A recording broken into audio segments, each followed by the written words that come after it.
Welcome to A Fork in Time, the alternate history podcast.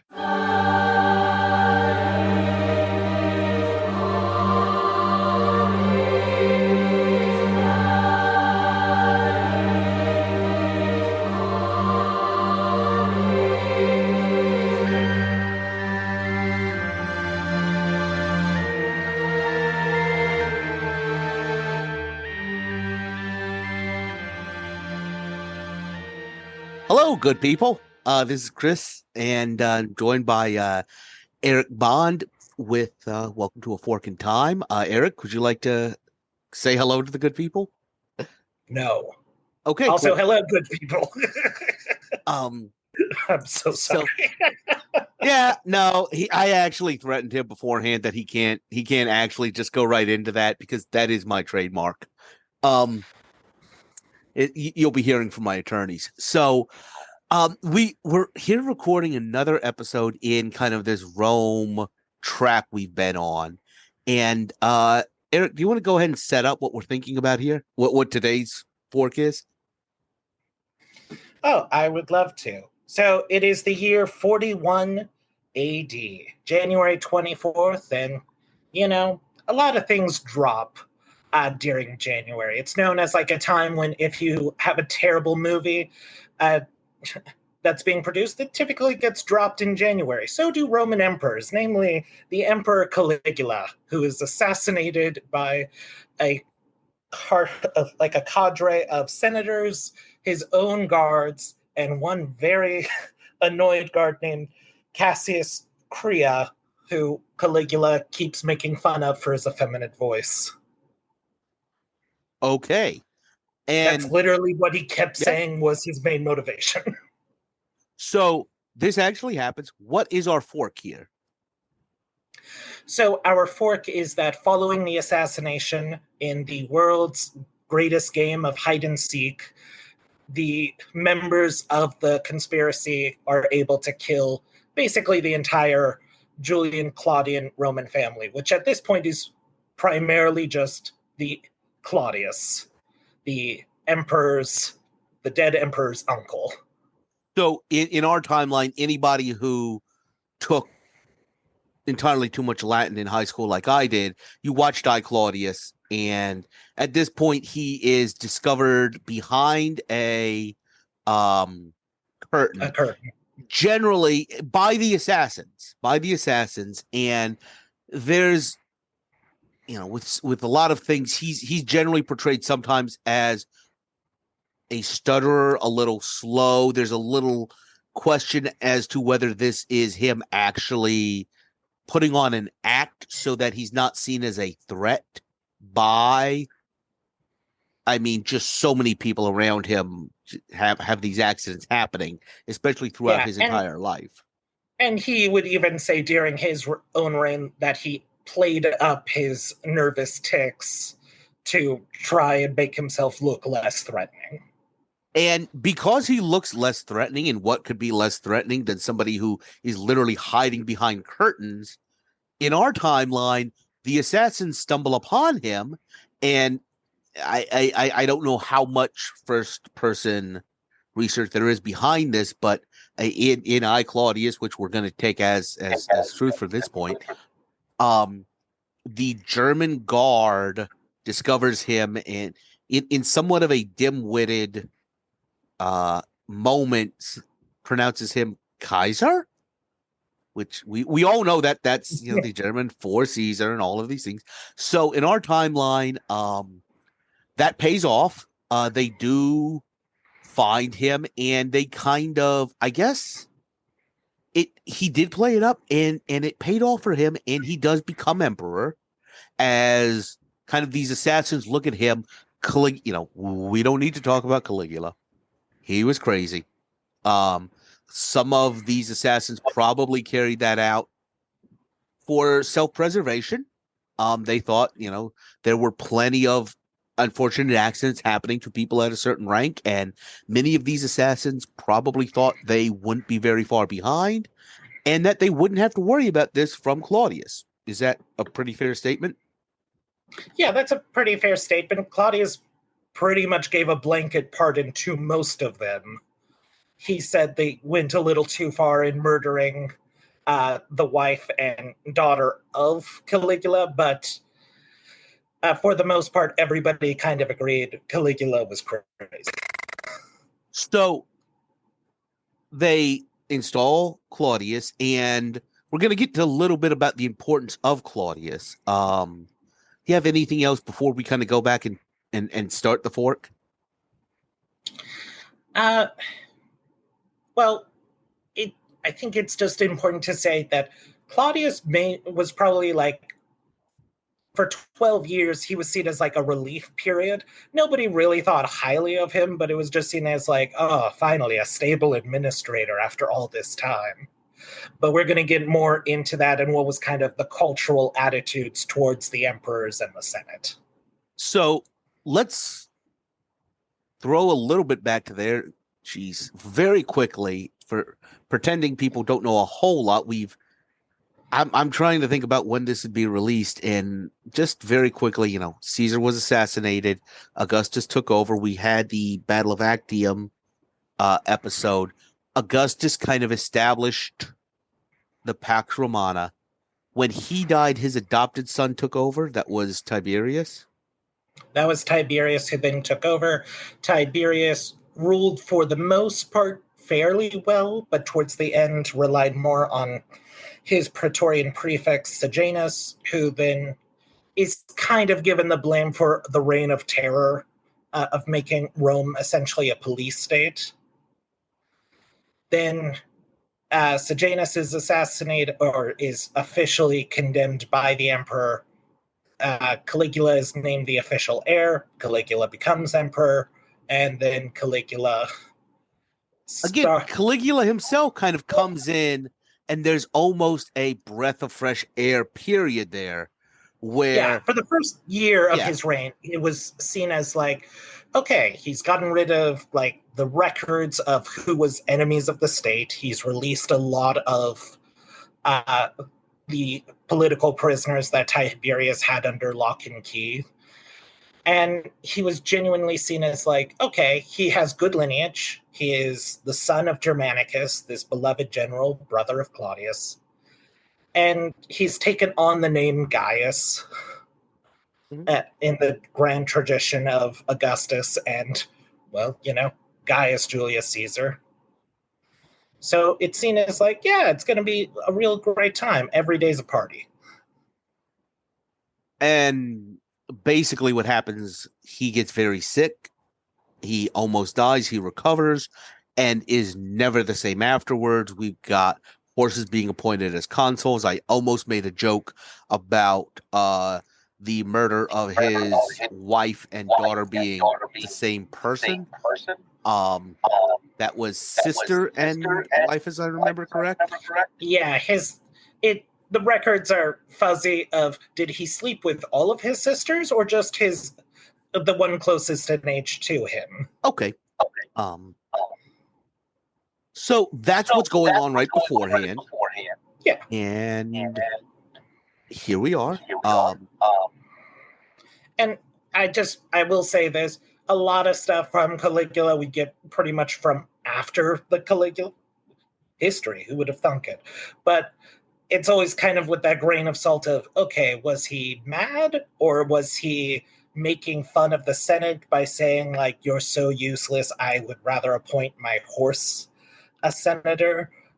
Is it some combination of the two? But it's generally assumed, like, no, he probably was very ill and a maniac.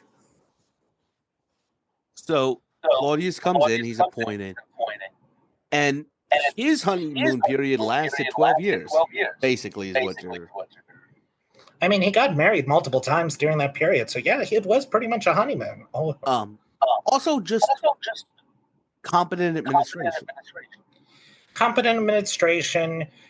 He was very keen to create a bureau of freedmen, so these would be former slaves who would then be granted their rights and then sometimes made into official citizens of Rome, which is a very big deal. Like, I cannot stress how big of a deal citizenship was in Rome because they had to there was practically a civil war of the fact of should we count other Italians as citizens of Rome? So, what I mean, is anything else we need to do to talk about the importance of Claudius, or do we need to start thinking about what we think happens if they do pay attention to that man behind the curtain?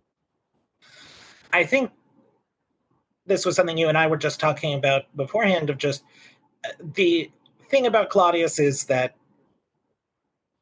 he is important because of that stability for some time. And things were looking very volatile as we are about to get into the fork. So what changes could have been made if they made like Hamlet and stabbed that man in the curtain? So, oh, dang it. It's not Claudius who gets stabbed in the curtain. It's Polonius. But you get what I'm going for with Hamlet. So start. What happens? So if they actually, I think you and I talked about this as in reference to another hereditary ruler who, really wasn't cut out for it in the Romanovs, in that, do we think this is kind of what we talked about, I think, was a senatorial coup organized and intentionally wiping out the Julio-Claudian line? I believe that would be the case. It's essentially seen as this whole tree is corrupted. We got to uproot it. So, as we discussed, that basically, there's only two other possible people in the line, correct? That is correct. And one of them is Nero. He's 2 years old at this point. It didn't help Alexei Romanov, and it's not going to help him. No. So the senators come in and basically wipe out the entire imperial family, right? That's what we discussed. Correct. Then what? Well, at this time, the current consul of the Senate. So, again, with Rome, like there's a Senate, but the Senate is mostly a rubber stamp, but it's a day job for the aristocrats to think they do something. And then the emperor would always play the game of like, I am a servant of the Senate. I am the prince of the Senate, and I'm just here as a stopgap. But, it's the Senate who's in charge. I just give ideas. Mm-hmm. And if you don't take them, I kill you. But the current consul is Gnaeus Sentius Saturnius. He is consul. And then his co-consul is Publius Pomponius Secundus, who was a close friend of Sejanus and was one of the political prisoners who was freed by Caligula. He was also the half-brother of Caligula's last wife. Okay. I guess they were not very close in that he decided, like, let's kill my brother-in-law. I mean, who hasn't been there? Go on. Exactly. And Secundus was the governor of Crete and what is now considered Libya. Okay. So he had political authority, and essentially they had agreed with the Praetorian prefect Caius Caria of let us try to reestablish the power of the Senate, that we have invested so much time and effort into the Julio-Claudians that we now need to return to what was the promise of Augustus, which was, hey, we're only going to be here for a short time, and then the Senate will be in charge. How well does that work out? Oh, it's horrible. It doesn't work out well at all. The Senate was doomed to fail for anybody who paid attention to late Roman Republic.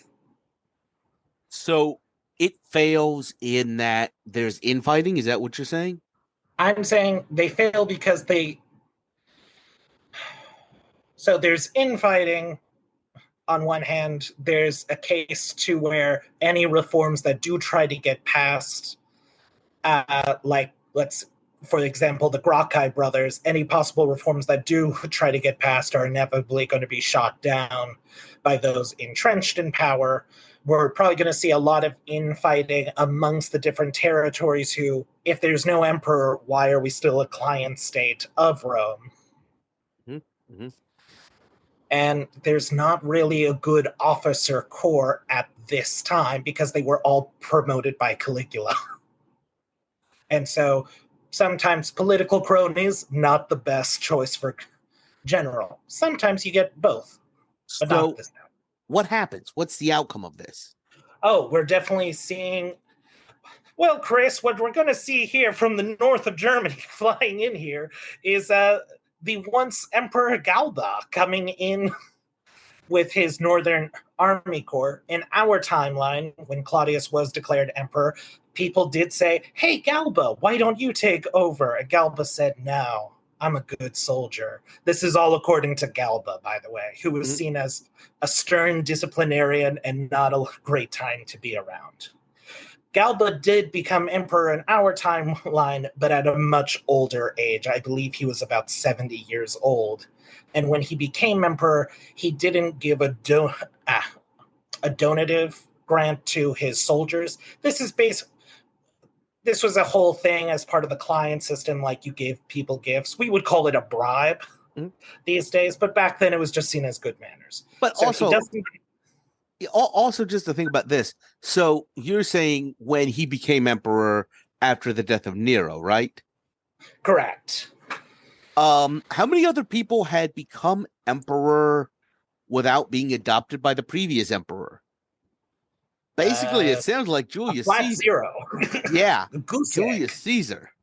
So it wasn't exactly an established practice yet, but it wasn't looked highly upon. Right. The Romans prided themselves that they were not like the Egyptians in that it was a hereditary monarchy. But it was kind of like saying, well, we're not like them. And then saying, like, we have no plan on if the emperor dies. It's basically a free-for-all, but maybe adopted son.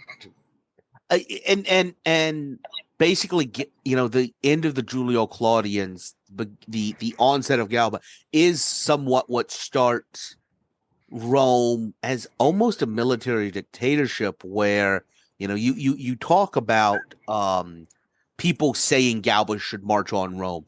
After this, every single time the emperor dies, every single general, no matter where they are, has somebody telling them that. Yeah, and it gets to the point where I believe it's the crisis of the 2nd century, it becomes also very profitable to have your general become the emperor, and then you can assassinate him and bring in a replacement and get a whole new donative to your army corps, to the point it basically becomes just highest bidder. Mm-hmm. So we're almost just pushing up an innovation here of the Roman political system that, Correct.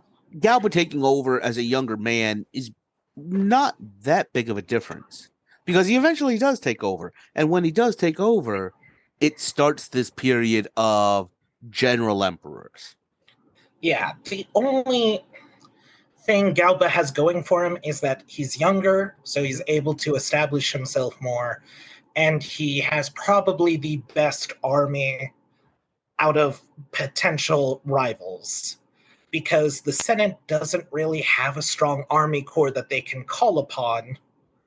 And because right now, in the early empire, Germany is the only place where there's significant fighting. Is that a fair statement? That is a very fair statement to say. He's got the only army that's doing anything. Yeah, he has the most experienced group, so maybe somebody gets very lucky once, but it's so unlikely that it's almost not worth considering. So go ahead. Oh, I'm just saying. So we have it to where there's maybe I'm going to give the Senate like a 5-year period in which they try to establish themselves. But and by the way, this is a 5-year period in which they're trying to, but they're busy fighting. This is not 5 years of pure senatorial rule. This is 5 years of anarchy where the Senate says they're doing this, and Galba's kind of going around knocking their heads in place. Yeah, but at that point, we'll probably have Galba come in, establish himself. Whether he takes the title of emperor or he just says, I am the new dictator, it doesn't really matter. So we talked about one other thing, that if you don't have a Claudius, this is super important. And I want to do a shout out to Alexis, who hasn't been able to join us for a while, but I'm sure this is kind of the crossover episode for her in the Roman Empire episode. We just talked about that Germany is the only place really in the entire Roman world where you're seeing fighting, where you actually have Roman troops doing anything other than sitting around. And when we started this episode, or in the talking off, I mentioned that basically the empire, the geographic empire that was ruled over by Caligula, was almost the exact same empire that had been ruled over by Augustus, that had been conquered by Julius Caesar. But there was only one exception. And what was that exception? That sceptered isle, that throne of kings, England and Scotland. But yes, England. England, because I don't know that, Hadrian's Wall is still seen as an unofficial border to Scotland. Yeah. But yeah, Claudius, instead of declaring war on Poseidon / Neptune, decided we should actually fight somebody. I'll conquer Britain. And by the way, this is kind of an interesting choice of his, because Britain was the wild area that not even Julius Caesar had been able to conquer. So this was very much a solidifying moment for Claudius to go out there and show, you know what, I can do what even Julius Caesar couldn't. In our timeline, if Galba is busy just solidifying his own power, do you think there is ever such a thing as Roman Britain? I don't believe so. Like, maybe there's an expedition or two, but nobody really wants to commit to it, because even, I believe it was kind of an open secret between Augustus and Tiberius that they believed the empire can't get any bigger.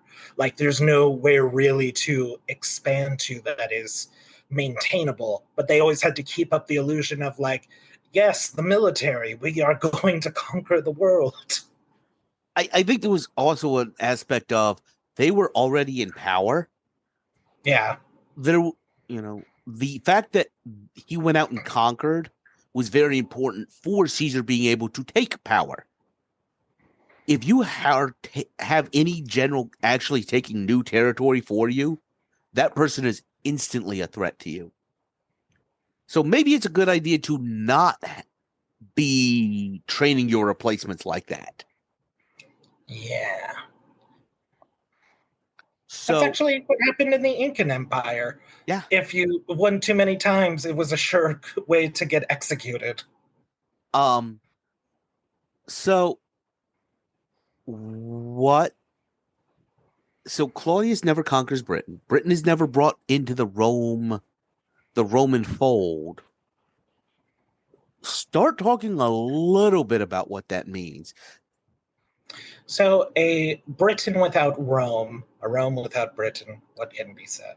Well, namely, there's no King Arthur myth. You like Sword in the Stone? You think that's your favorite Disney movie? You're wrong. It's gone. Doesn't exist, because a lot of the King Arthur myths are supposed to come from centurions who were left over in Britain after the collapse of the Western Roman Empire. You want to know what's also not there? Constantine. Constantine grew up in Britain. Guess what? No conversion to Christianity from Constantine. Those are the two things I can think of right away, but there will be other things. I think it's also important to Hopefully this is going to be released next, and this is one of the things we talked about on the Room Where It Happened episode, that so many things in Western Europe tie back to the Roman Empire. And I feel like in Britain, not to compare them again to Russia, but a little bit like Russia, there's always historically this debate as to how European a country are we? How tied to the continent are we? Are we more of a seafaring kind of focused elsewhere, or are we just, I mean, however far the Straits of Dover are, you see it in Brexit. Obviously, that's kind of the separation from the continent. You see it in a lot of both Churchill and Napoleon, the sense that we're engaging with the continent, but still distinctively different. What does that do to Britain, to Britain's future, independent of the Roman Empire? Does it, first and foremost, and you touch on it a little bit with Constantine, while Constantine may not convert to Christianity and spread it throughout the entire empire, he certainly isn't going to spread it to Britain. If the importance of the Roman emperor, or the Roman Empire, as a vehicle, as a host to spread Christianity throughout Europe, even if that does happen under another emperor, Britain's not part of that, right? Nope, wouldn't be a part of that. Britain also might not be, like you were saying with the culture, might not even be able to bring in that system of just having administrative governance brought in, because it was kind of like one of those last Gaelic holdouts of just very decentralized authority throughout their group. So without that history of, having a system in place, they potentially have a much different form of government than anything we could really conceive of for that time period. But definitely, when you just mentioned it being so decentralized, something else goes through my mind. I mentioned earlier that while it's not the official border, Hadrian's Wall, which is built much later than what we're talking about, but it is a Roman innovation in Britain, is sometimes almost the cultural border between England and Scotland. yeah. Seen almost as an iron curtain between the dark happenings of the North. Is there an England? Is there an, this is, and I think we're unique amongst Americans in that we actually know, the again, Alexis, please, we'd love to hear from you again, the concentric circles of England versus Britain versus Great Britain versus the United Kingdom of Great Britain and Northern Ireland, that these are the inclusion of these different things. Many people, here use England as interchangeable for the British Isles, but part of that is because England is almost is a very is the, I don't want to trigger this hate mail, but is one of the very important, almost predominant politically entities in Great Britain, because the Romans unify it.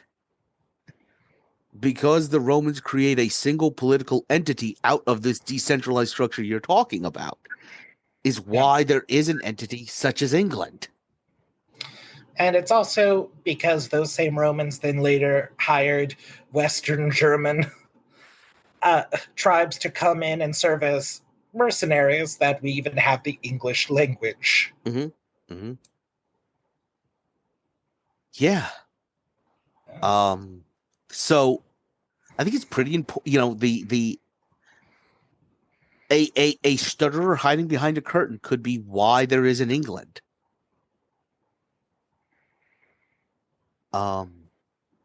Is anything else? I mean, is that kind of where we want to leave it? Is there any other thread you want to pull on a bit? Let me ask you, how Yeah. long do you think Rome lasts? Do you think it lasts as long as it did in our timeline, or do you think it's doomed to just be decentralized itself with the different regions splitting, almost like what happened with the Macedonians? I think it, it I don't think it changes too terribly much. We did talk about Britain. I don't think necessarily that Britain meant much to the empire as a whole. It was a little bit of a periphery. Um, I do think it's an interesting thought that if there are these, if there was, there never was a senatorial coup, a senatorial grab for power. After Augustus, senators know their place. I think here it came close, and I think it would be interesting to think about future Roman emperors. I did say that anytime an emperor dies, there's always somebody by a local general saying they should march on Rome. There's also going to be somebody by senators saying you, as the metropole, should try and establish yourself. And they're very different skill sets, leading an army versus leading the Senate. And I think if there was a historical precedent for a metropole versus a military dynamic, I think it's definitely possible that there are more situations like this. Um, I get back to my favorite person, or kind of the person that got me on the podcast. I always do want to say that the decisions would be made not by speeches and resolutions, but by blood and iron. The fact is, once you've unleashed political violence, I hate to say this, but there's always going to be a certain advantage to the general. Um, so I think, you know what I'm saying? There's a reason why Oliver Cromwell became de facto ruler of Britain after they killed Charlie the First. Yes, yeah. Um, I think it complicates successions. We had talked about a little bit. This isn't quite a traditional military dictatorship, but it's certainly a lot closer than kind of the example of an Egyptian, or to throw this out there, any other monarchy, where it's a official lineage. So it complicates these transitions. I think you're going to see possible instances where senators may be able to elevate themselves by balancing these powers. But these are all patterns, and these are all things you see in our timeline, in the actual history. And I think it's very much a matter of the stresses that they were put under by the barbarian migrations that changed that. Yeah. What about you? Do you think it changes anything on on the kind of overall arc of Roman history?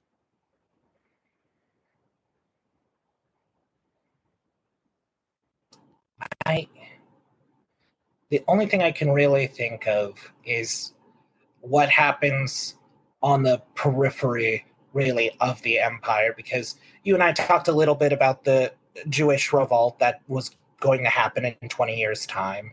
At this point, Herod Agrippa, there are a ton of Herods, by the way, in this time period, so we're not talking about the Herod you think we're talking about. Herod Agrippa, the best character on I, Claudius, uh, was in charge there, and he had to try and talk Caligula out of putting a statue of himself in the Great Temple.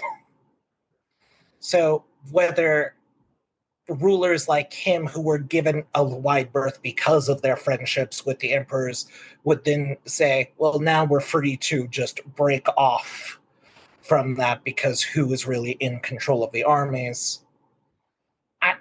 I could see like the empire becoming a smaller political entity, just kind of staying in Western Europe.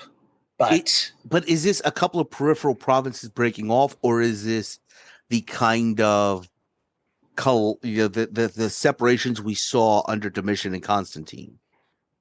I'm going to go with small separations under Domitian and Constantine.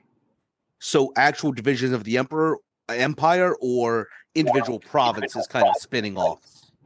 I'm going with individual provinces spinning off, Okay. Chris. That's where I'm taking my stand. Okay. This is my San Juan Hill. Okay.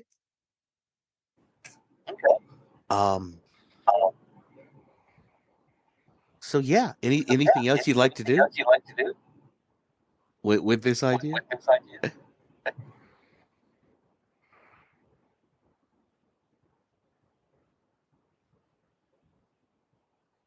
Trying to think if Marcus Aurelius would be a thing. I've had so many guys. I think Marcus Aurelius would absolutely be a thing.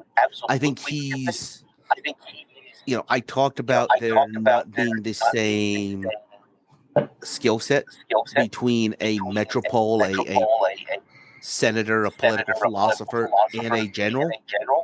That doesn't mean they can't be expressed in the same person. And if they are, that person definitely has an inbuilt advantage in the system.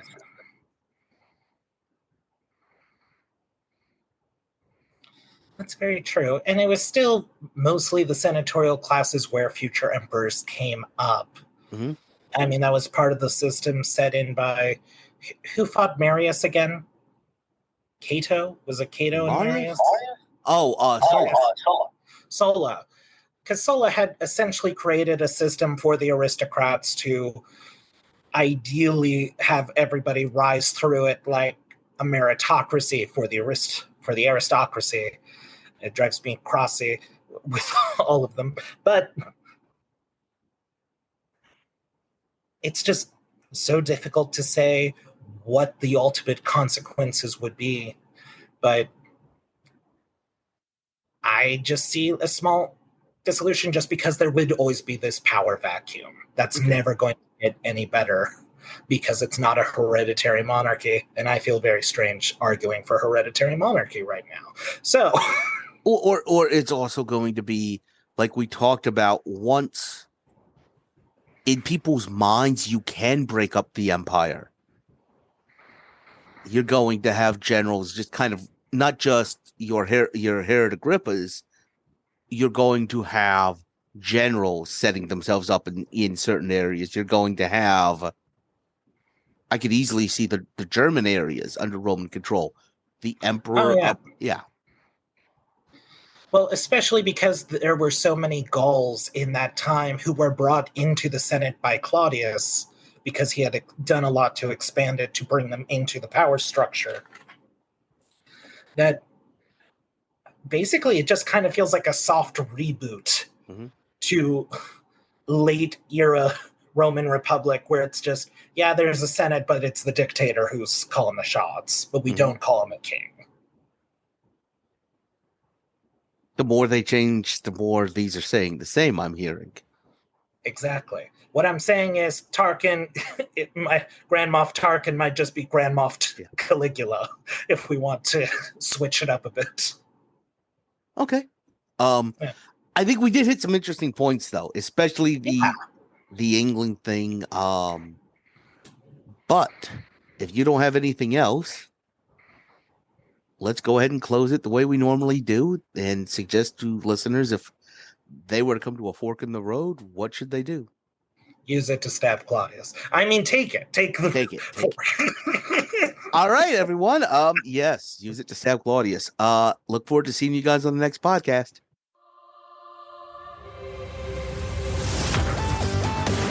Thanks for listening to A Fork in Time, the alternate history podcast. Learn more and provide feedback by visiting our website at www.aforkintimepodcast.com. Connect to us on Facebook at facebook.com/aforkintime or follow us on Twitter at AFIT Podcast. If you want to support the show financially, visit our Patreon page at patreon.com/A Fork in Time. We hope you will join us next time.